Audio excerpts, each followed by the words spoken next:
பெற்றோர்களுக்கு சொல்றேன், குழந்தைகள் மொத்தம் 3 வகைங்க.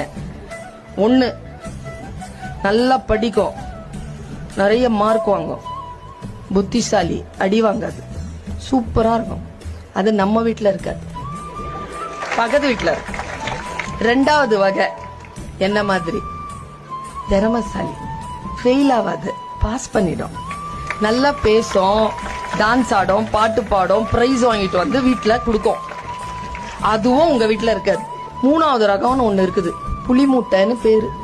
அது படிக்கவும் படிக்காது, பிரைஸும் வாங்காது, டான்ஸும் ஆடாது, ஒன்னும் செய்யாது. அந்த மாதிரி குழந்தைகள் நம்ம வீட்டுல தான் இருக்கும். கை தட்டி காட்டி கொடுக்குதுங்க பாரு. அந்த மாதிரி குழந்தை இருக்கின்ற வீடு பாக்கியசாலிகள் கொண்ட வீடு. சத்தியமா சொல்றேன், அந்த குழந்தைகளை மட்டும் கவனமா வளர்த்துட்டீங்கன்னு வச்சுக்கோங்க, இந்த திறமைசாலிகளையும் இந்த அறிவாளிகளையும் நிர்வகிக்க போகின்ற நிர்வாகிகளாக அவர்கள் தான் வருவார்கள்.